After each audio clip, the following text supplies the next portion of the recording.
Welcome back my YouTube channel. പിന്നെ നമ്മൾ ഇന്ന് ഇപ്പൊ പറയാൻ പോകുന്നത് വാഴത്തോണിയെ കുറിച്ചിട്ടാണ്. അപ്പൊ ഇതിൽ 3 വായുണ്ട്, 2 വടിക്കഷ്ണമുണ്ട്, 2 ഓട്ടകളുണ്ട്, 3 വായകളുണ്ട്. വായന്റെ കുഞ്ഞുങ്ങളാണ് അത്. ഇതിനെ കൊത്തിയെടുത്ത് വന്നതാണ്. പിന്നെ നല്ല കനമുണ്ട്. ഇത് വീട്ടിലുള്ള സാധനമാണ്.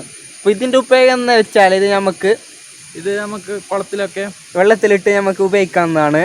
പിന്നെ നമ്മൾ ഇതിന്റെ മുകളിൽ ഇരുന്ന് ഒറ്റ പോക്കാണ്, ആകാശത്തോടെ ഇങ്ങനെ ഒരു പോക്കാണ്. എന്നാരും വിചാരിക്കരുത് പുഴയിലെ കൂടെ അല്ലെങ്കിൽ ഇതുമാതിരിയുള്ള കുളത്തിലെ കൂടെ സഞ്ചരിക്കാൻ പറ്റും. ഞങ്ങൾ ഇപ്പോൾ കാണിച്ചു തരുന്നതാണ് ചെറുങ്ങനായിട്ട്. കാണിച്ചു തരണോ? ഇനി എന്തൊക്കെ ഒരു ഇത് പറയാം ഗായ്സ്. അപ്പൊ നമ്മൾ എന്തിനൊക്കെ കുറിച്ച് റിവ്യൂ അടിക്കണം എന്ന് നിങ്ങൾ ഈ കമന്റ് ബോക്സിനകത്ത് പറയേണ്ടതാണ്. അപ്പൊ അതിനെ കുറിച്ച് നമ്മൾ റിവ്യൂ അടിക്കാം. നിങ്ങൾ പറയുന്നത് ആരെങ്കിലും ഒരാളെ നിങ്ങൊന്ന് പറയടേ. ഓക്കെ. പിന്നെ പറയാനുള്ളത് ഇതിന്റെ ബായ എന്ന് പറയുന്നത് നല്ലൊരു ബായാണ്, ബായന്റെ കുഞ്ഞുങ്ങളാണ്. പിന്നെ ബായന്റെ ഉപകാരം എന്ന് പറയുന്നത് ബായിൽ നിന്ന് ബാക്ക് കിട്ടുന്നതാണ്. അതിന് നമ്മൾ മുറിച്ചിട്ടാണ് നമ്മൾ തിന്നുന്നത്. പിന്നെ അതിന്റെ ബായക്കിൻ്റെ ഉള്ളിൽ നിന്ന് തൊലി എടുത്തിട്ടാണ് നമ്മൾ ബാക്ക തിന്നേണ്ടത്. അപ്പോൾ ഇതിനൊന്ന് നമ്മൾ ഇട്ട് കാണിക്കുന്നതാണ്. നമ്മൾ ഇതിന് ഇട്ട് കാണിക്കുന്നതാണ്. കാരണം നമ്മൾ ഇപ്പോൾ താഴേക്ക് ഒരു വലിച്ചെറിയാനാണ്. നോക്കിയോ, കാണിച്ചോ. ഇതിനെ ഇട്ട് കാണിക്കുന്നതാണ്. നമ്മൾ ഇറങ്ങുകയില്ല. നമ്മൾ കാരണം നല്ല ഡ്രസ്സിങ്ങിലൊക്കെയാണ് ഇവിടെ വന്നിട്ടുള്ളത്. ഹൈ ക്വാളിറ്റി ഡ്രസ്സിംഗ് ആണ്, ഡ്രസ്സുകളാണ് ഞങ്ങൾ. അതുകൊണ്ട് ഞാനൊന്നും പറ്റുള്ള ഞങ്ങൾക്ക് നമ്മൾ അങ്ങനെയാണ്. ഞങ്ങൾ ഇതിനെ വലിച്ചെറിയുകയാണ്.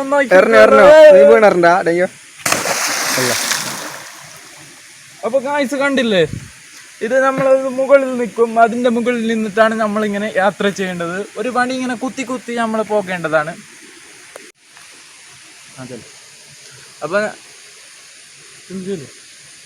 അപ്പൊ ഗായ്സ് നമ്മൾ ഇതിനെ വെള്ളത്തിലൊക്കെ ഇട്ട് അത് പോയിക്കൊണ്ടിരിക്കുകയാണ്.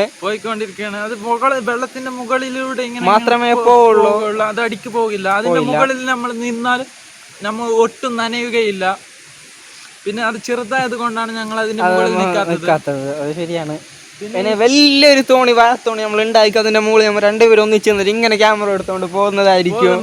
അതുവരെ ഒന്ന് ചാനൽ സബ്സ്ക്രൈബ് അടിക്കാം. പിന്നെ അടുത്ത വീഡിയോയിൽ ഞങ്ങൾ ഈ കുളത്തിനെ കുറിച്ചിട്ട് റിവ്യൂ അടിക്കുന്നത്. നെക്സ്റ്റ് അടുത്ത വീഡിയോയിൽ ഈ കമന്റ് ബോക്സിൽ ഉള്ളത് നമ്മൾ ചെയ്യും. ഈ കമന്റിൽ നിങ്ങൾ ഇടാം എന്തിനെ കുറിച്ചാണ് റിവ്യൂ അടിക്കേണ്ടതെന്ന്.